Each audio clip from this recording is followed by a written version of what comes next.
kesempatan yang diberikan kepada pemerintah Kota Surakarta, khususnya Dinas Kesehatan, Pak Nur Rohman yang sudah mempertemukan saya dengan anak-anak saya dari UMY, ya, khususnya di ilmu pemerintahan, terkait dengan bagaimana peran pemerintah ini, kekuatan pemerintah dalam menghadapi bencana non-alam ini, yaitu COVID-19. Mungkin nanti ada pengantar yang Pak Deka nyuwun sewu agak teknis sedikit, karena tapi itu untuk mengantar bagaimana kami atau orang-orang di pemerintahan mengambil kebijakan atau berperan di dalam penanggulangan COVID ini kan harus ngerti dulu nih. Nah, kalau nggak ngerti nanti, nah, paling nggak ada gambaran sehingga bagaimana memainkan peran ini sehingga COVID ini bisa segera hilang dari bumi ini sehingga kita bisa aktivitas seperti biasanya dan ekonomi ini segera untuk berjalan seperti biasanya. Materi Mas Indra. Jadi akan kami sampaikan khususnya untuk di Kota Surakarta, yaitu tata kelola kolaborasi penanggulangan bencana COVID-19 di Kota Surakarta. Jadi sekilas saja, saya kira ini anak-anak saya sudah paham ya, karena mungkin sudah searching itu, bahwa yang perlu kami tekankan adalah bagaimana sih virus corona ini, penyakitnya kan corona disease, COVID-19. Kenapa 19? Karena munculnya di tahun 2019. Nah ini makanya COVID-19. Kemudian yang kita harus ngerti sehingga kita bisa berbuat apa, kita akan mengambil kebijakan apa, kita harus ngerti kenapa sih COVID itu ada. Ya, ini karena virus corona ini menular melalui droplets, ya, percikan saluran napas, baik melalui batuk, bersin, dan bicara. Sehingga kenapa pemerintah membuat suatu protokol kesehatan karena adalah di rantai penularannya ini. Ya, ini menularnya lewat kontak dekat. Sejauh mana sih percikan itu bisa nempel ke orang lain. Nah, ini bisa bisa menyentuh, bisa berjabat tangan, mungkin juga tidak menyentuh, nggak berjabat tangan, tapi percikannya itu masuk ke kita. Kemudian masyarakat atau kita menyentuh benda atau permukaan yang sudah tertempel virus. Ya. Kemudian dari tertempel virus, tangan kita itu memegang mulut, hidung, mata sebelum mencuci tangan. Ya, jadi intinya virus ini akan masuk melalui lubang-lubang tubuh yang ada di kita. Ya. Hidung, mata, dan mulut. Bukan matanya, tapi karena kita ngucek-ngucek tangan kita ini kemungkinan ada virus. Nah ini yang harus masyarakat paham, kenapa muncul protokol kesehatan harus pakai masker, kenapa physical distancing harus 1,5 sampai 2 meter, kenapa harus cuci tangan pakai sabun. Intinya adalah bagaimana virus ini tidak bisa masuk ke dalam tubuh kita. Kemudian orang yang mempunyai di dalam tubuhnya ada virus ini, kalau memercikkan nempel ke barang itu disentuh seseorang itu nanti nggak masuk ke kita. Jadi intinya seperti itu. Jadi nanti kebijakan-kebijakan yang dibuat khususnya di dalam pengelolaan penyakit COVID-19 ini adalah berawal dari sini, ya. Bermula dari sini. Ya.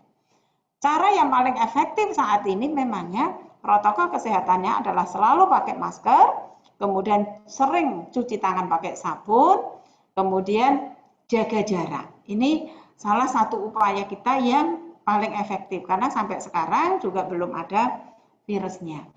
Kalau adik-adik semua, anak-anakku semua, saat ini kalian pasti mendengar ada istilah konfirmasi positif, PDP, ODP, karena ini setiap sore sekitar jam 4 jubir tingkat nasional ini akan menyampaikan. Ini siapa sih yang disebut confirm, siapa sih yang disebut PDP, siapa sih yang disebut ODP. Kemudian ada istilah baru OTG, orang tanpa gejala. Justru ini yang bahaya ini. Ya. Jadi orang tanpa gejala ini saat ini justru yang paling harus kita kelola dengan baik. Sehingga kenapa protokol kesehatan ini menjadi wajib harus dilaksanakan oleh setiap masyarakat. Ya. Jadi kalau kita bicara PDP adalah orang yang mengalami demam lebih dari 38 derajat Celcius. Kenapa sih ada termogan? Nah itu ditembak suhunya. Oh iya, kalau suhunya tinggi berarti kemungkinan ada infeksi, tapi belum tentu itu karena corona, kan seperti itu.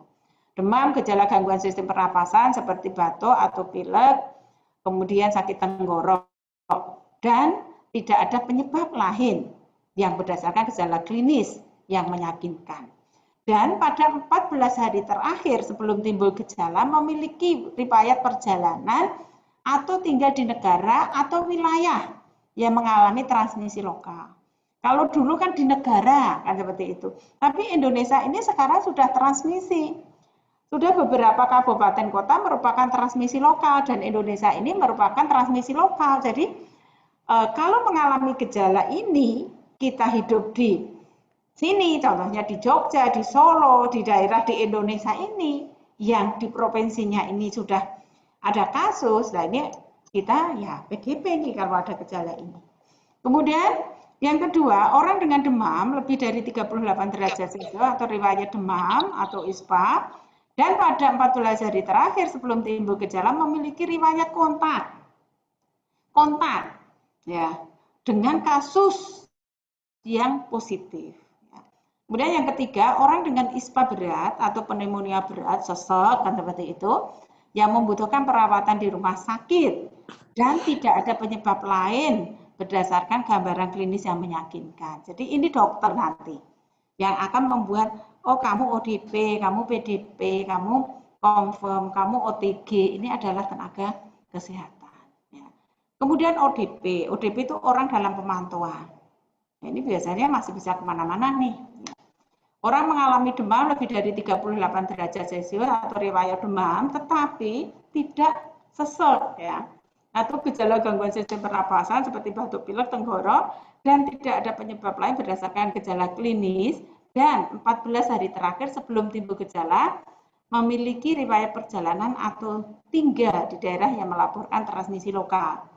Dan yang kedua, orang yang mengalami gejala gangguan pernafasan seperti pilek, sakit tenggorok atau batuk, dan 14 hari terakhir sebelum timbul ini kontak dengan penderita COVID-19 atau confirm. Nah ini OTG nih tadi yang saya sebutkan, orang tanpa gejala. Tidak ada gejala, dia sehat-sehat saja, tetapi di dalam tubuhnya ini ada virus corona yang siap menularkan kepada orang lain. Mungkin yang bersangkutan ini sehat karena daya tahan tubuhnya baik, imunoglobulinnya baik.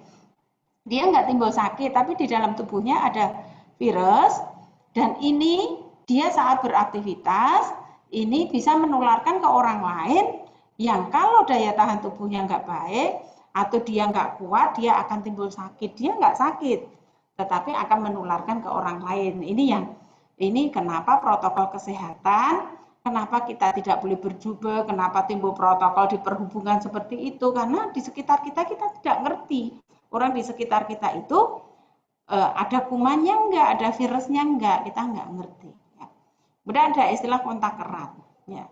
Kontak erat itu seseorang yang melakukan kontak fisik atau berada dalam ruangan dan berkunjung atau dalam radius 1 meter dengan kasus atau pengawasan konfirmasi dalam 2 hari sebelum timbul gejala hingga 14 hari setelah kasus timbul gejala. Jadi dari pengantar saya tadi, bagaimana menularnya, kemudian bagaimana OTG, bagaimana PDP, bagaimana confirm, kemudian bagaimana ODP, ini kita sehingga langkah-langkah apa sih yang harus diambil untuk memutus mata rantai. Kalau yang sakit sih diobati, fasilitas pelayanan, bahan habis pakai disiapkan, dokter disiapkan, nakes yang lain disiapkan, tetapi yang sakit sudah lah, ini dikelola harus sembuh, ya harus sembuh. Tetapi jangan sampai yang sakit ini rantainya jadi panjang. Makanya nanti di kesehatan itu ada yang namanya istilahnya tracing, mencari jejak kemana dia pernah beraktivitas. Maksudnya adalah untuk memutus mata rantai. Ini kalau confirm jelas, ya kalau confirm itu sudah hasil swab ya dalam tubuhnya positif. Ya. Nah ini, kalau kami dari jajaran kesehatan ya kita bahwa virus ini kan sebetulnya virus corona itu banyak ya. Ini strainnya tipenya yang berbeda. Pemerintah Kota Surakarta dalam hal ini Dinas Kesehatan jauh sebelum di Indonesia tanggal 2 Maret diumumkan ada kasus pertama di Indonesia di Jakarta tersebut, kan pernah ada kasus di negeri seberang. Ya. Ini kita sudah mengantisipasi saat itu dari pemerintah pusat ada surat edaran dari Dinkesprov saat itu 15 Januari. Di Indonesia belum ada kasus, belum dilaporkan. Tapi intinya kan bagaimana jangan sampai penyakit itu ada.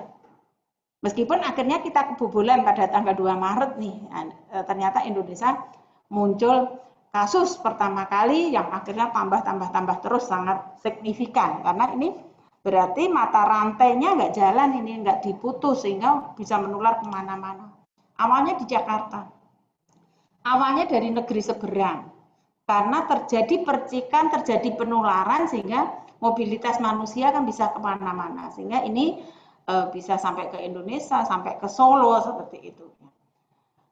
Jauh sebelum diumumkan tersebut, Dinas Kesehatan Kota Surakarta ini sudah mengadakan beberapa kegiatan, intinya adalah usaha promotif preventif. Jangan sampai sakit.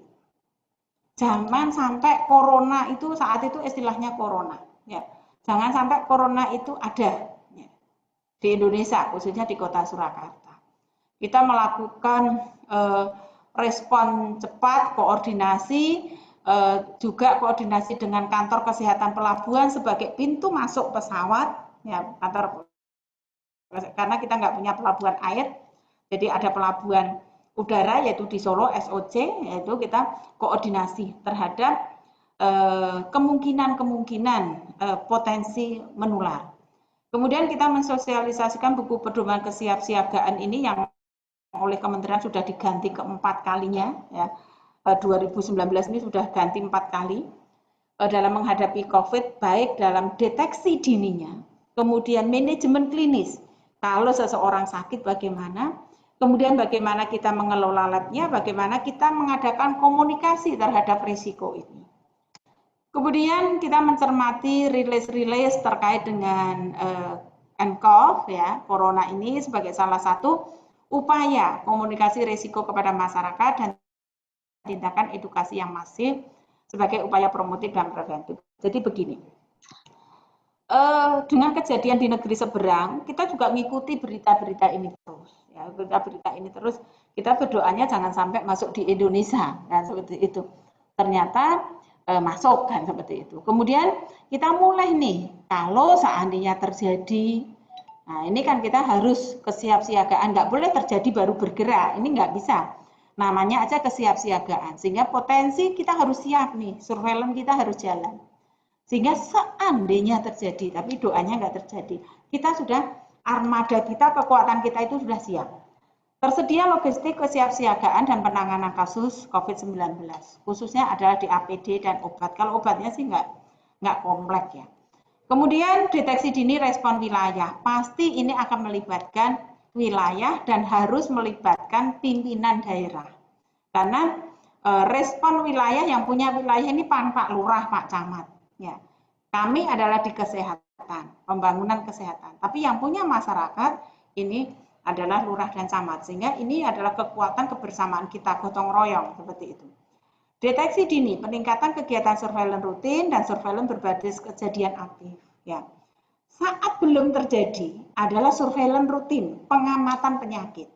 Setelah terjadi, kita adalah surveillance aktif berbasis kejadian, sehingga timbul istilah tracing, PE, penyelidikan epidemiologi itu. Kemudian bentuk respon yang lewat verifikasi, rujukan kasus, investigasi untuk penanggulangan, yaitu kegiatan verifikasi, investigasi, kemudian respon penanggulangan, baik identifikasi, pemantauan kontak, rujukan, ini kita siapkan ya. Jadi kita mulai Jadi saya belajar dari kejadian ini. Ini saya teringat 2007 Solo banjir besar. Ya. Orang Indonesia itu kalau tidak terjadi, ya ini biasanya kita enak-enak aja. Ya. Tapi begitu terjadi kita tergagap. Nah ini yang tidak boleh. Makanya perlunya surveillance, pengaktifkan tim gerak cepat ini meskipun tidak ada kasus, menurut saya ini harus dilakukan simulasi setiap tahun. Saya pernah mengalami masa banjir besar 2007 di kota Surakarta. Kita sudah lama 40 tahun nggak banjir. Kita nggak mengira itu terjadi banjir. 25 Desember 2007, ini saya jam 10 malam masih rapat di Solo. Jam 1 malam, artinya tanggal 26 Desember 2007, ini sudah terjadi banjir besar. Ya, kita semua akhirnya tergagap. Nah, COVID ini kita juga nggak ngira semasif seperti ini. Ya, ini sebelum ada kasus kita sudah siapkan, termasuk kita menginventarisasi kesiapsiagaan sumber daya manusia, khususnya karena kami di kesehatan adalah khususnya di armada kami. Baik yang itu merupakan lini kami sendiri, kekuatan kami sendiri, atau SDM kesehatan yang miliknya swasta. Intinya pemerintah Kota Surakarta dalam hal ini Dinas Kesehatan ini sebagai penanggung jawab. Penanggung jawab pembangunan kesehatan di daerah. Kami harus menginventarisasi seluruh SDM yang ada di Kota Surakarta kalau nanti terjadi apa-apa. Kita mengaktifkan tadi saya sampaikan tim gerak cepat. Tim gerak cepat ini kita punya. Kita aktifkan ini mulai Januari 2020 ini belum ada kasus, ini sudah kita aktifkan, kita refreshing kalau terjadi gimana, istilahnya simulasi. Meningkatkan kapasitas SDM dengan cara sosialisasi terhadap buku petunjuk teknis tersebut, ya. Dan bagaimana kalau nanti NCOV saat itu COVID ini terjadi di Kota Surakarta. Kita koordinasi bagaimana rumah sakit, kita inventarisasi berapa bednya, berapa ICU-nya, kemudian puskesmas SDM-nya, kemudian bagaimana logistik obat-obatannya, ini sudah kita lakukan. Kemudian meningkatkan jejaring kerja surveillance, baik lintas program dan lintas sektor. Ini lintas sektor ini berarti di luar Dinas Kesehatan, kita tidak bisa sendiri, tidak bisa dari kesehatan sendiri, tapi seluruh kekuatan yang ada, khususnya Bapak Camat, Bapak Lurah, dan pasti penanggung jawab tertinggi di Kota Surakarta adalah Bapak Wali Kota. Kita juga inventarisasi terhadap, tadi saya sampaikan berapa bednya, berapa ICU-nya, dan tidak lepas berapa ambulan. Ya, ini karena memegang peranan penting ini, kalau nanti terjadi rujukan ternyata ambulannya nggak siap, seperti itu. Nah, ini kemudian jejaring surveillance kita aktifkan, ya sekarang kan modelnya grup WA, ya sehingga tidak harus laporan fisik seperti itu, ya. Kemudian obat-obatan, kemudian nah ini yang tidak kalah penting nih nomor 5 ini, ya bahan edukasi kepada masyarakat, brosur, banner, leaflet, kemudian kita sosialisasi lewat media cetak, kemudian lewat TV, lewat radio, ini kita lakukan, intinya pencegahan saat itu. Ini loh caranya mencegah penyakit corona, ya. Supaya corona tidak ada di Indonesia, khususnya di Kota Solo, kita harus seperti ini, kita harus seperti ini. Saat itu mungkin masyarakat belum begitu aware, ya, belum begitu care, ya, terhadap corona ini. Kemudian pedoman COVID ini, ya meskipun mengalami perbaruan, kita bedah bareng-bareng dengan rumah sakit, dengan puskesmas. Ya, ini untuk kesiapsiagaan di wilayah, ya kita mengaktifkan tim gerak cepat, sosialisasi COVID-19, kemudian jejaring lintas program lintas sektoral, kita mengumpulkan dengan seluruh stakeholder yang ada di kota, yang tak lepas itu Polri, TNI, kemudian camat, lurah, PKK, PMI, OPD yang terkait dengan kesehatan. Ini kita kumpulkan. Kemudian pembiayaan. Nah ini di pembiayaan ini kan kalau pasien COVID ini sudah dibiayai dengan oleh pemerintah pusat ya, tentang pasien ini, sehingga tidak boleh ada pasien yang tidak tertangani di COVID ini karena masalah biaya, karena semuanya akan ditanggung oleh pemerintah pusat. Ya. Kemudian tidak lupa adalah pencatatan dan pelaporan. Nah ini baik rumah sakit ini semua laporan ke dinas kesehatan, puskesmas ke dinas kesehatan, karena namanya penanggung jawab itu adalah satu. Kemudian ini maaf kurang dari 24 jam ya, ini salah ini ya, laporan disampaikan namanya kejadian luar biasa tidak boleh lebih dari 1 hari, tidak boleh lebih dari 24 jam. Ini upaya pencegahan, saya kira semuanya sudah. Ini yang kita galakkan saat itu. Yang kita galakkan saat itu adalah bagaimana mencegah supaya tidak sakit. Lah sekarang nanti akan saya sampaikan bagaimana setelah ini terjadi, apa yang harus dilakukan. Ini nggak bisa dari jajaran kesehatan, sehingga harus guyup seluruh kekuatan. Saat itu di Kota Surakarta di tingkat pusat belum ada ini tim. Pusat belum ada SK tim gugus apa, saya udah matur pimpinan, ini nggak bisa Bapak, ini harus tidak hanya dari kesehatan saja, tetapi OPD lain ini harus juga sengkuyung terhadap penyakit corona ini, COVID ini, sehingga saat itu kita sudah membuat SK ini sebelum adanya petunjuk dari pusat, ya. Tapi setelah ada petunjuk dari pusat ya kita sempurnakan. Ini contoh-contoh saja ya. Jadi kalau kita lihat tanggalnya, ini Januari kita sudah melangkah edaran ke rumah sakit, edaran ke puskesmas. Intinya kami mohon semua fasilitas kesehatan itu masif untuk melakukan sosialisasi, baik lewat stand banner, lewat poster, atau lewat edukasi saat pasien menunggu ini, atau lewat Gold TV. Ini kami memangnya untuk penyuluhan masif di fasilitas pelayanan kesehatan, dan kami membuat kebijakan seluruh kegiatan yang dilakukan oleh teman-teman dinas kesehatan, apapun pertemuannya wajib ngomong tentang corona, pencegahan corona, itu antara 10 sampai 15 menit. Itu kita mulai pada bulan Januari. Jadi kita sudah ini contoh suratnya, kami menginventarisasi seluruh ini termasuk rumah sakit yang ada di rumah sakit swasta yang ada di Kota Surakarta. Ini yang saya bilang tadi, ini belum ada kasus ini yang di Kota Surakarta. Kota Surakarta kasus pertama kali ini ada tanggal 13 Maret. Ini 4 Maret Jakarta sudah ada, ini Indonesia sudah ada, sehingga kami kalau edaran kepala dinas mungkin kurang nih, kita naikkan menjadi, kami dorong untuk menjadi edaran wali kota karena di Jakarta sudah ada kasus.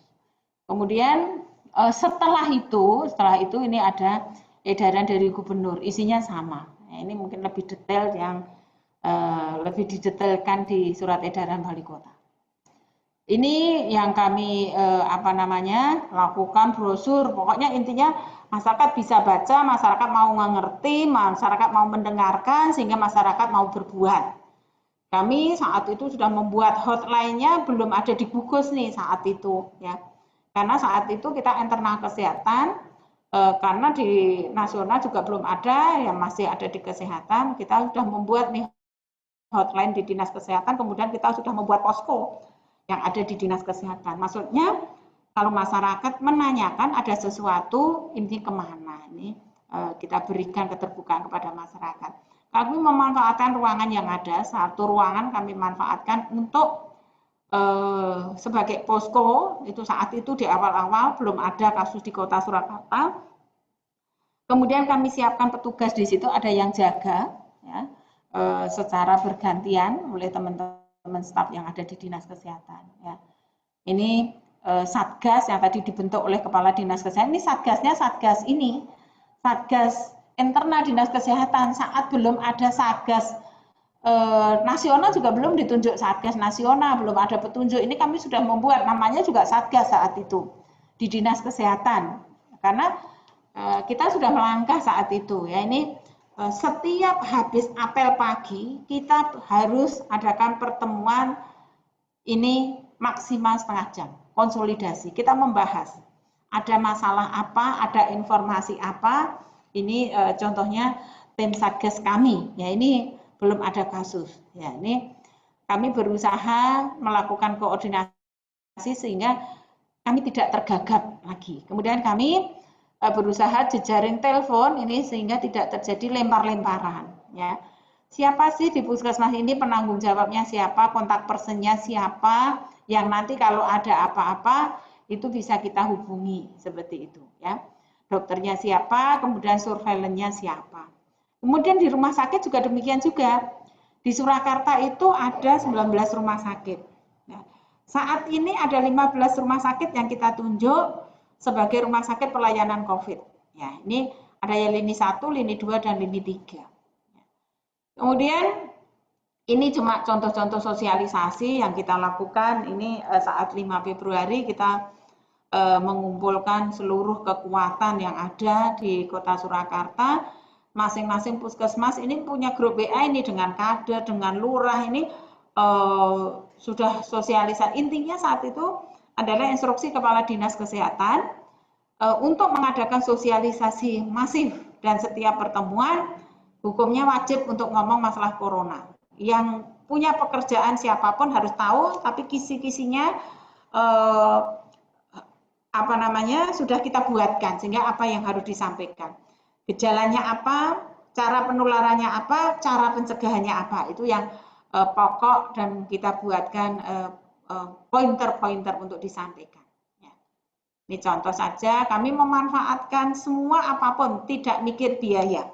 Tidak ada biaya, kami pendekatan dengan teman-teman PRSNI, kemudian di Solo punya TV, kemudian teman media cetak, untuk diberikan slot waktu.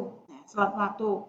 Kami bekerja sama dengan Humas saat itu, mohon Pak, saya diberi slot waktu. Jadi semuanya nggak ada biaya ya. Tapi kami memanfaatkan malam dok, oke nggak masalah, sore dok nggak masalah ya. Jadi saya sendiri kadang-kadang terjun sendiri. Kalau bisa, tapi kalau saya nggak bisa, biasanya saya delegasi untuk siaran kepada Kabid ya. Ini teman-teman puskesmas ya, saat itu kami menyarankan atau instruksi ya, setiap sosialisasi harus dilaporkan ke Dinas Kesehatan, lewatnya WA saja, sehingga kami bisa memantau benar-benar ini dilaksanakan oleh teman-teman puskesmas ya. Bukan kami nggak percaya, bukan, tetapi bisa kami memastikan bahwa apa yang kami inginkan, Pemkot ini inginkan, ini berjalan dengan baik. Ya. Ini dengan Kominfo saat itu. Saat itu topiknya sebetulnya stunting. Nah, tapi saya minta Kominfo pusat. Pak, saya minta waktu, saya izin untuk menyampaikan tentang corona. Padahal topiknya ini sebetulnya stunting, karena saya sudah menyampaikan apapun, dimanapun, pertemuan apapun harus ngomong masalah corona saat itu, seperti itu. Ini tadi di TA TV, terus ini di RRI, kemudian ada beberapa, ini contohnya saja. Kemudian kami mengadakan pertemuan seluruh rumah sakit swasta yang ada di Kota Surakarta. Ini belum ada kasus nih, masih 5 Maretnya. Kami sudah siap ini teman-teman swasta ya, karena Solo itu rumah sakitnya pemerintah nggak banyak, yang banyak swasta. Tapi saya bersyukur teman-teman swasta ini sangat luar biasa supportnya kepada program ya. Begitu ada kasus yang rawat banyak, itu teman-teman swasta ini banyak yang rawat ini ya. Kemudian kami punya Car Free Day saat itu ya, belum diliburkan, pokoknya kita ngomong, pokoknya di setiap manapun kita ngomong ya tentang COVID. Ini contoh-contoh saja ya. Kemudian media, kalau ini ya kami selain dana yang dari APBD, kami bersurat kepada perusahaan-perusahaan, kami buatkan soft copy-nya, kami beri soft copy-nya untuk nyetak media promosi di tempatnya masing-masing. Jadi kami beri soft copy ya. Karena kalau semua dari pemerintah sangat luar biasa, sehingga ini menumbuhkan peran masyarakat. Ini pada anak-anak yang di sekolah yang saat ini libur panjang, ini anak-anak sudah rindu untuk sekolah ya. Ini pembekalan tim Satgas ya. Ya ini pokoknya tiap hari ini pokoknya ketemu dulu ya. Kalau nggak ada masalah ya ketemunya 10 menit, tapi kalau ada masalah setengah jam, pokoknya kita tiap hari ketemu. Ya. Ini validasi data, ya, ini kegiatan-kegiatan. Lah ini perkembangan situasi ini ya. Kita mendengar ini kasusnya 31 Desember, kemudian di Indonesia ini diumumkan Presiden kasus pertama adalah 2 Maret. Mari kita lihat.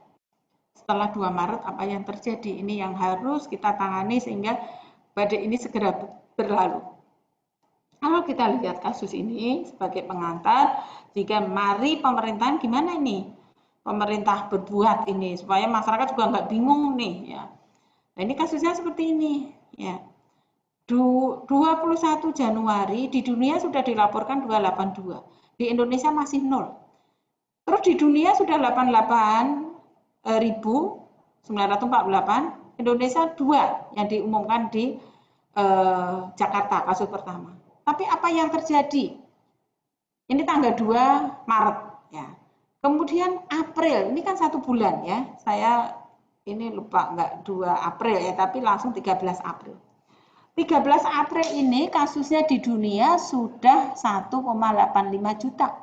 Di Indonesia sudah 4.557 1 bulan ini. Ya. Maret, ini April 1 bulan lebih 10 hari ini. Kasusnya dari 2 sudah menjadi 4.557. Bagaimana penularannya begitu hebat. Ya. Kemudian pada Mei ini, selang 1 bulan ini, dari 13 Mei, April ke 13 Mei, ini dari 1,84 juta menjadi 4,3 juta. Di Indonesia ini, ya, luar biasa. Meningkat hampir 3,5 kali lipat, jadi 15.438. Negara yang terjangkit nih, ya. Januari masih 4. Sekarang Mei sudah 212 negara. Dan di Indonesia ini merupakan negara yang terjangkit. Ya. Kalau kita lihat kasusnya, nah ini seperti ini ya, kasus di global, kasus di Indonesia, kemudian ini di Jawa Tengah. Ya, di Jawa Tengah, ini tiap hari juga update, tapi kalau di Kota Surakarta kita akan melihat webnya. Ya. Webnya di Kota Surakarta yang kita upgrade setiap hari. Ya, ini selalu kita perbaiki dan di web ini nanti bisa diklik di bawahnya sini, bisa dilihat sebarannya. Masing-masing kelurahan itu konfirmnya berapa, PDP-nya berapa, ODP-nya berapa. Ini sebagai masyarakat bisa, oh iya di tempat saya sudah ada yang konfirm, bagaimana saya harus berbuat, bagaimana lurah ini bisa berbuat, loh kok kelurahan saya sudah ada yang konfirm, kelurahan saya ada yang PDP, bagaimana pemerintah ini menjalankan perannya, sehingga rantainya ini bisa putus nih. Apa yang bisa dilakukan oleh RT RW, apa yang bisa dilakukan oleh kader kesehatan, apa yang dilakukan oleh pihak kelurahan sebagai penanggung jawab wilayah. Ya. Karena ini bukan masalah kesehatan lagi. Kalau urusan yang sakit, urusan kesehatan. Tapi begitu perilaku masyarakat, dia harus karantina, bagaimana dia harus berperilaku, ini tugas kita bersama. Ya. Ini ya, ini kalau ini di webnya, tapi ini tiap hari saya membuat seperti ini. Ya, ini kasus terakhir. Kasus terakhir ini seperti ini ya. Kasus kami di Kota Surakarta ini per 12 Mei ya, 12 Mei. Tapi kemarin juga alhamdulillah tidak tambah ya. Karena di rumah sakit di Kota Surakarta ini 2/3 itu merawat orang di luar Kota Surakarta. Sehingga kami harus mempunyai gambaran ini ya. Nah, jadi total yang terkonfirmasi di Kota Surakarta itu 82, tapi penduduk Kota Surakarta 27. Tapi sekarang yang sudah dirawat tinggal 6. Yang sembuh 17, yang meninggal 4. Ini masih tetap sampai hari ini ya. Kemudian yang PDP, ya PDP ini ada 150. Ini kalau kita lihat kan 2/3 ini penduduk Solo, 2/3 ini luar Solo, karena memangnya Solo ini rujukan ya, merupakan rumah sakit rujukan. Di Muwardi, Solo itu ada Muwardi yang merupakan rujukan regional. Ini yang dirawat tinggal 20.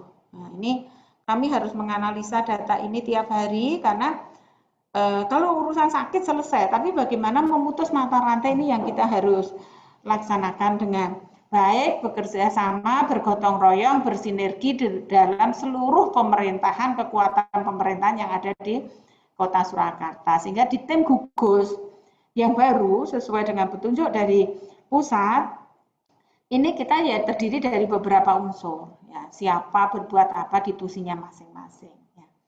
Ini gambaran saja. Kasusnya ini masih 3 ini landai nih. Solo ditetapkan pertama kali pada tanggal 13. Kasus pertama kali itu tanggal 13 dan meninggal. Nah, kenapa Solo saat itu kita katakan Solo KLB? Ya. Kenapa kami mengambil langkah KLB? Karena di epidemiologi juga seperti itu. Ada kasus yang tidak pernah ada itu kan KLB. Karena kami harus ini di luar dugaan ini, sehingga kami membutuhkan pembiayaan. Nah, pembiayaan tak terduga ini kan ada syarat-syaratnya. Ya, bisa keluar kalau keadaan luar biasa. Dan memangnya Solo saat itu keadaan luar biasa. Mungkin pertama kali itu yang tapi kami merasa kami nggak salah, kami menyampaikan itu. Karena kami harus merespon cepat, sehingga kasus ini harus bisa terlokalisir. Dan kami harus segera berbuat, sehingga seluruh kekuatan yang ada di kota Surakarta ini bergerak, sehingga tidak hanya kesehatan saja. Sehingga pada tanggal 13 malam itu kami usul ke wali kota rapat muspida, sehingga ada Pak Dandim, Pak Kapolres, seluruh kekuatan yang ada di sana, bahwa ini Solo sudah ada.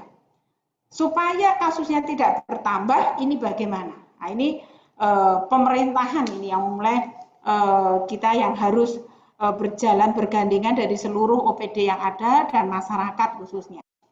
Ini masih landai sampai 30 Maret.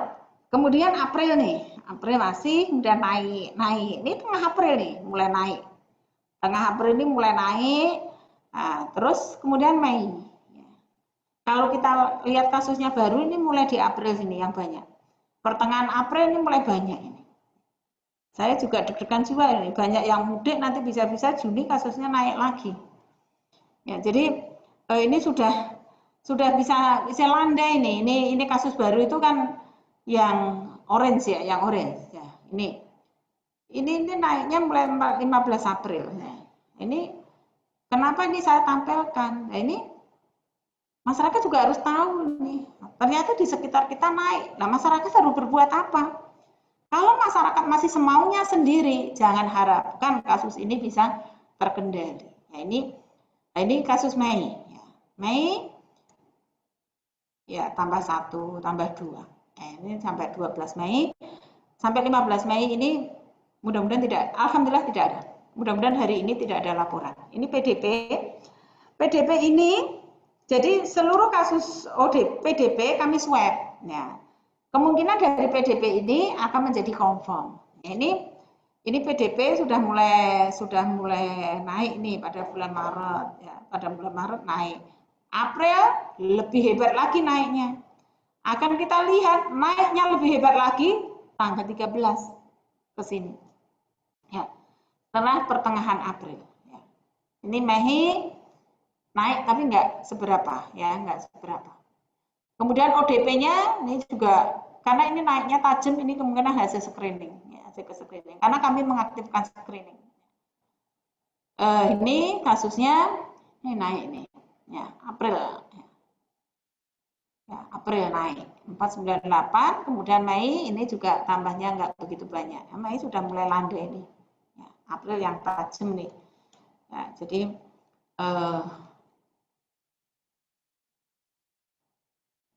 ini sebarannya seperti ini ya. Ini kota Solo saya yang sangat saya cintai ini. Terdiri dari 5 kecamatan, 54 kelurahan. Kalau kita lihat ini, yang bebas itu tinggal 3 kelurahan. Ya. Jadi ada kasus ODP, ada kasus PDP. Karena ODP ini kan kemudian juga potensi. Ini saya belum bicara yang OTG. Karena OTG kita tidak ngerti, orang tanpa gejala ya. Kalau yang periksa mungkin kita sudah bisa masukkan OTG. Kalau yang belum periksa, nah ini kan nggak ngerti itu di sekitar kita itu OTG atau enggak. Makanya kita harus pakai masker, jaga jarak. Itu kan karena banyak OTG sekarang yang siap menularkan kepada kita. Ya. Ini sudah menyeluruh nih, yang merah itu adalah yang kasus positif, yang PDP adalah yang kuning, yang kami blok ini adalah yang sudah sembuh, kemudian yang crash merah itu ada yang meninggal. Ya, ini kalau kita lihat. Solo itu kasus pertama kali dan meninggal adalah ada riwayat perjalanan dari Jawa Barat. Ya. Dah, 2 orang. Dan itu memangnya pergi ke sana bareng. Kemudian 2 orang tersebut menularkan kepada istrinya masing-masing. Ini kan berarti sudah penularan lokal nih. Nah, ini yang sudah mulai nih peranan kader kesehatan, peranan lurah, peranan wilayah seperti ini kita nggak bisa. Oh karena habis bepergian. Kasusnya banyak kalau imported nggak masalah, tapi kalau sudah transmisi lokal ini yang jadi masalah. Ya, jadi riwayat bepergian dari Bogor itu 2 ya, meninggal semua. Ya. Tapi istrinya tertular semua, tapi sembuh semua. Saya sudah senang ini. Udahlah ini kasusnya landai tadi yang saya bilang sampai tengah April tadi. Ternyata tambah lagi. Ternyata ada import baru, ya ada riwayat perjalanan baru dari Surabaya. Kemudian dari Jakarta, kemudian dari Goa. Nah, ini kemudian ini kelihatan tambah lagi nih. Mohon maaf nih ada 1. Kemudian dari Sukabumi, kemudian dari Kendal, kemudian dari riwayat dari Boyolali. Ada riwayat bepergian, ya. Ini yang riwayat berpergian, 27 kasus. 16 orang dari 27 kasus, 16 orang ini tidak ada riwayat bepergian. Artinya ini transmisi lokal. Berarti transmisi lokal itu sebetulnya bisa dicegah dengan protokol kesehatan, pakai masker, cuci tangan, jaga jarak, seperti itu. Nah, ini lebih besar nih yang transmisi lokal. Bahkan kami punya 2 balita ini yang kena COVID-19. Ini upaya pencegahan saja. Kemudian dalam penanganan tersebut kami mengalami kendala, ya. Akses data pasien dari rumah sakit itu tidak seluruhnya bisa lancar. Ya. Ini sehingga kami sebagai penanggung jawab wilayah ini kadang-kadang juga kesulitan. Dan mudah-mudahan ini bisa segera tertangani. Kenapa? Kalau kami tidak mendapatkan laporan segera, kami tidak segera bisa melakukan tracing. Tracing itu tujuannya apa? Memutus mata rantai. Sehingga kalau kami tidak mendapatkan data, penyebarannya sudah kemana-mana. Dia sudah belanja kemana, dia sudah wedangan di mana, dia sudah ke pasar mana. Ini yang harusnya kita putus segera. Nah ini makanya kalau OTG sekali lagi, ini yang paling bahaya itu OTG. Nah, ini. Kemudian hasil pemeriksaan swab yang lama. Di PCR, ya, di swab, hasilnya nggak keluar-keluar. Karena rumah sakit ngerawatnya terlalu lama, klinisnya juga bagus, apalagi kalau fisiknya bagus, pasien juga nggak kerasan. Nah, pasien sudah nggak kerasan sehingga minta pulang, nah, seperti itu. Sehingga kalau hasil swabnya lama, dokter ini kan mengambil keputusannya kan menjadi lambat. Dan kegiatan pelacakan kami tidak segera bisa dilakukan. Tapi sekarang sudah agak dipermudah, sekarang rumah sakit UNS sudah bisa memeriksa. Ini kalau dulu, waduh lama banget ya. Ini masa-masa Maret sampai pertengahan April ini kami masih mengalami masa yang sangat sulit. Rapid belum ada, VTM kekurangan, hasil lab juga nggak datang-datang, sehingga mungkin kasusnya kemana ya, sudah nyebar kemana, tapi saat itu belum ada penularan lokal sebetulnya. Penularan lokal mulai April, pertengahan April ke sini ya. Masyarakat mungkin nggak patuh, masih bergerombol, mungkin ada himbauan untuk tidak beribadah bersama-sama itu masih tidak dihiraukan, sehingga potensi penyebarannya ini masih ya. Kemudian pasar juga masih ramai. Kemudian keresahan masyarakat saat ada PDP yang masuk rumah sakit. Masyarakat kita itu juga hebat. Dia nggak mau melaksanakan protokol kesehatan, tetapi begitu ada PDP, ribut. Ya.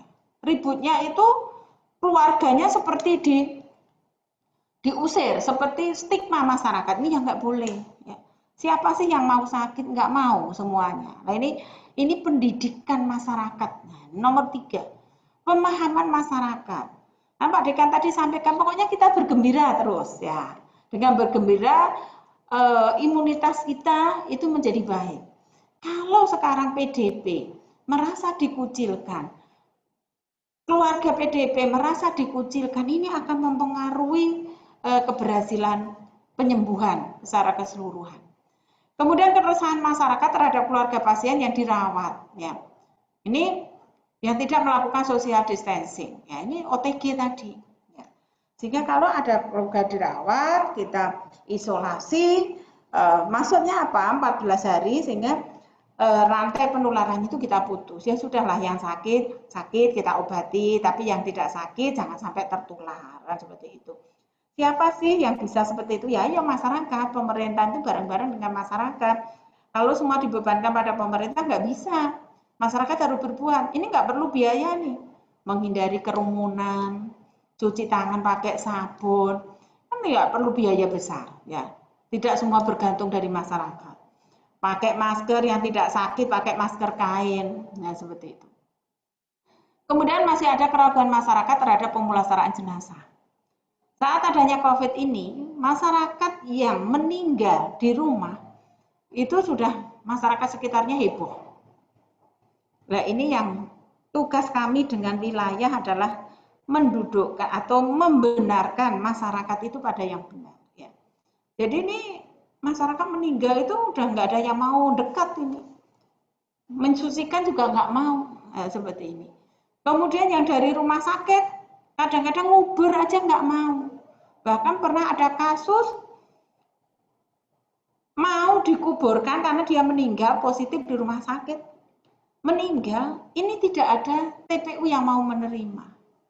Nah kalau sudah meninggal, ini kan tidak bisa menularkan sebetulnya.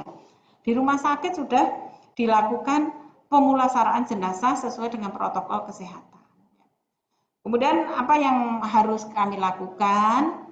Lagi karena kami harus selalu konsolidasi untuk pencegahan memutus mata rantai ini harus bergandengan tangan seluruh kekuatan. Ya. Meningkatkan koordinasi dengan rumah sakit khususnya tentang pelaporan. Pengiriman lab spesimen ya ke yang ditunjuk kami mendapatkan zonanya itu ke rumah sakit UNS ya. Bekerja sama dengan TNI, Polri, Camat, Lurah, RT, RW, kader kesehatan untuk pelaksanaan protokol kesehatan, khususnya social distancing dan physical distancing. Kemudian mendorong masyarakat untuk menjadi garda terdepan. Garda terdepan itu bukan rumah sakit. Garda terdepan itu masyarakat. Ya. Kemudian garda kedua itu puskesmas atau klinik atau dokter praktek. Baru garda paling akhir itu rumah sakit. Terdepan itu masyarakat. Berhasil atau tidaknya ini di masyarakat. Kalau menurut saya seperti itu. Begitu masyarakat lengah, nggak mau social distancing, nggak mau pakai masker, jangan harap kasus ini turun. Ya. Kemudian mendorong terbentuknya relawan pengerukti jenazah. Kami mendorong kelurahan-kelurahan, sudah ada beberapa kelurahan karena kasusnya tadi, nomor 5 tadi yang saya sampaikan, seperti ada relawan untuk pemulasaraan jenazah sampai nanti mengubur. Kemudian kami bekerja sama dengan PMI, kemudian ada instansi lain, itu mobil jenazah khusus untuk COVID ini ya. Jadi kemudian menggiatkan gotong royong masyarakat terkait COVID-19. Kalau saya memberi nama Sengkuyung Tonggo Ben Waras ya, Ben Waras, Nyengkuyung Tonggo. Kalau ada tetangganya yang positif mondok di rumah sakit, ini keluarganya kan harus kita karantina nih. Pemerintah Kota Surakarta memberi sembako. Tapi mungkin sembako itu nggak cukup. Ya, tonggo teparo, tetangganya itu mungkin nyumbang sayur, memberi telur, atau bagaimana. Intinya disupport. Jangan dikucilkan. Atau malah diusir dari situ. Nggak boleh. Jadi harus disengkuyung. Sengkuyung tonggo dan waras. Sing waras orang sing omahe saja.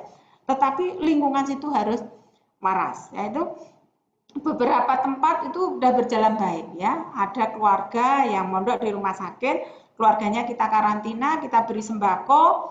Nah, ini siapa yang ngirim ke rumah sakit, yang nunggu, kemudian sayurnya dibantu, kemudian mungkin ada cuci tangan atau cuci baju, nggak punya karena dia nggak boleh keluar. Jadi dikirim oleh tetangga-tetangganya. Selama 14 hari kita close, kita tutup. Mereka tidak aktivitas, tidak keluar, tapi pemerintah harus tanggung jawab. masyarakat itu kan perlu makan. Nggak boleh keluar, nggak bisa makaryo, kalau dibiarkan saja ya bisa meninggal. Makanya masyarakat diberi sembako oleh pemerintah, karena nggak cukup, sengkuyung tonggo. Tetangganya ini menjadi garda terdepan untuk tidak terjadi stigma. Ya ini mengorangkan, menguwongke masyarakat seperti itu. Jadi itu yang bisa kami sampaikan. Jadi penanganan COVID ini tidak hanya oleh jajaran kesehatan, tapi seluruh kekuatan dengan pimpinan-pimpinan daerah, kepala daerah di suatu pemerintahan. Tapi begitu turun ke kecamatan, ini Pak Camat ini harus memegang komando untuk menyatukan seluruh kekuatan yang ada di wilayah tersebut. Begitu turun ke wilayah, Pak Lurah, Bu Lurah ini harus pegang komando, kendalinya adalah di sana. Sehingga rantai ini bisa kita putus segera. Saya kira itu yang saya sampaikan terhadap penanggulangan COVID. Gotong royong bersama-sama seluruh kekuatan yang ada di masyarakat untuk memutus mata rantai ini adalah kunci utama keberhasilan penanggulangan COVID yang ada di Kota Surakarta. Demikian, terima kasih. Wassalamualaikum warahmatullahi wabarakatuh. Waalaikumsalam warahmatullahi wabarakatuh. Luar biasa sekali pemaparan dari Ibu Siti Wahyuningsi ya. Saya rasa sangat jelas. Kepada teman-teman yang ingin memberikan pertanyaan, ya, saya persilahkan.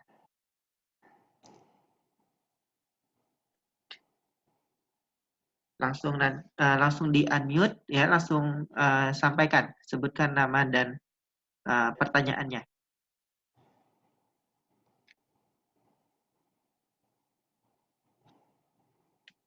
Mungkin sebelum menunggu pertanyaan dari teman-teman Ibu, ketika daerah lain seperti itu berlomba-lomba mengajukan kebijakan PSBB kepada Kementerian Kesehatan seperti itu. Nah, bagaimana Solo ya, Kota Surakarta itu bisa menekan angka COVID-19 ini ya. Tadi kita lihat bahwa sudah ada penurunan beberapa hari ini 0 case ya, 0 case tanpa adanya PSBB itu sendiri. Seperti itu, Ibu. Ya, terima kasih.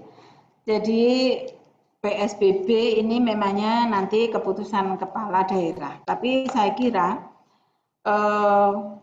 kalau masyarakatnya patuh pada protokol-protokol yang diberikan oleh Kementerian Kesehatan, seandainya tidak PSBB itu sebetulnya juga bisa berhasil ya. Yang kita lakukan sebetulnya sudah mengarah ke PSBB nih sebetulnya Solo ini. Bahwa kita melarang pertemuan-pertemuan, masyarakat sudah tidak ada pertemuan. Jadi mungkin ini perlu kami sampaikan. Begitu Solo dinyatakan KLB, 2 minggu itu Solo itu seperti lockdown sendiri seperti itu ya. Jadi masyarakat itu kegiatan-kegiatan sekarang kan sudah ada edaran dari wali kota bahwa pertemuan-pertemuan di masyarakat itu tidak boleh, kemudian pertemuan-pertemuan di kantor juga tidak boleh, kemudian menghindari keramaian, terus kemudian ada himbauan bahwa lebih baik beribadah di rumah. Kemudian untuk pemudik yang ada di Kota Surakarta, karena kita nggak tahu ini, karena ada OTG, siapa tahu pemudik itu OTG, kita nggak mencurigai orang, tetapi kemungkinan itu terjadi, dia tertular di jalan, atau dari negaranya, atau dari daerah lain, dia itu sudah ada virusnya, tapi dia nggak menimbulkan sakit karena daya tahan tubuhnya bagus, ini kita karantina. Bapak Wali Kota menyediakan 3 rumah karantina, yang menurut saya lumayan mengorangkan orang. Itu di Geraha Wisata, kemudian Joyo Hadikusuman, dan di Priyo Suhartan. Ya, jadi di sana diberi kegiatan-kegiatan sehingga mereka tidak jenuh, kemudian makan kita jamin, kemudian ada tenaga kesehatan di sana. Kemudian tadi dari keluarga yang dikarantina sebelum ada jaring pengaman sosial ini, di Solo di awal-awal itu kita sudah memberikan sembako. Dalam arti kita udah melarang orang nih, kita tapi harus konsekuen juga, kita harus memberi sembako. Kita tidak konsekuen kalau kita menyuruh orang tidak boleh keluar, orang itu kan perlu makan. Nah, seperti itu. Kemudian kita pemberdayaan masyarakat. Tadi saya sampaikan peranan Ibu PKK, kemudian Dasawisma, kemudian tokoh-tokoh agama, tokoh masyarakat, kemudian Pak Lurah, Pak Camat. Ini sangat besar untuk bagaimana mengawasi masyarakat, saling mengawasi. Sehingga kita harapkan ya ini, kita harus gotong royong bareng. Harus gotong royong bareng terhadap COVID ini. Siapa berbuat apa sesuai dengan lininya masing-masing. Iya. Demikian. Siap, Ibu. Ini ada pertanyaan dari Mas Pramudia Pramana. Silakan Mas Pramudia Pramana untuk menyampaikan pertanyaannya.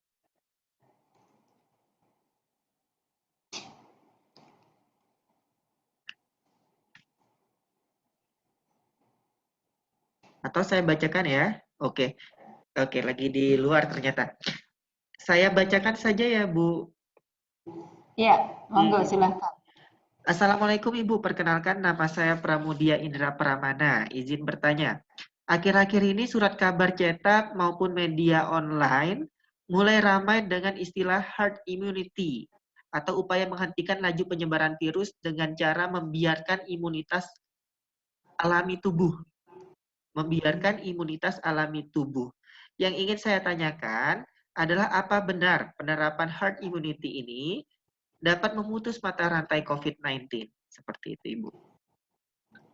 Ya, terima kasih De Pramudia. Ya, istilah herd immunity ini memangnya ada. Tapi kita harus tahu, kalau virus itu dibiarkan, benar nggak kita daya tahan tubuhnya itu kuat? Kalau orang yang daya tahan tubuhnya kuat, terjadi OTG tadi, ya orang tanpa gejala, di dalam tubuhnya terjadi imunitas.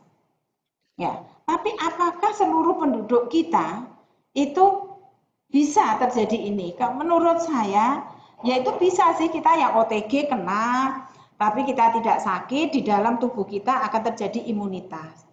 Tapi penduduk kita itu kan ada yang lansia, ada punya penyakit-penyakit yang lain, yang daya tahan tubuhnya rendah, yang kemungkinan kalau kena virus itu dia akan menimbulkan sakit dan dia kemungkinan akan menyebabkan kematian. Jadi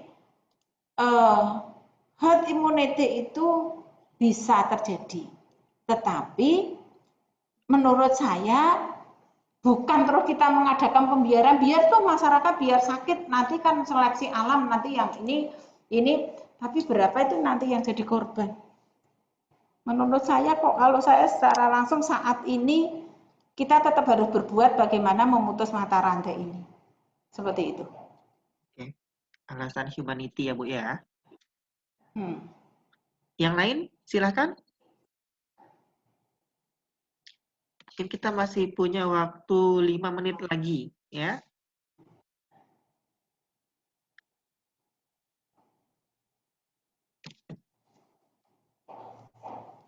Ada yang lain?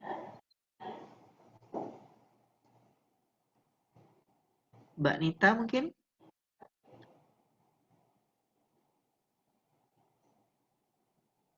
Maaf Mas, saya nggak nanya dulu, saya lagi sakit, kurang fokus. Terima kasih Silakan Mas. yang lain.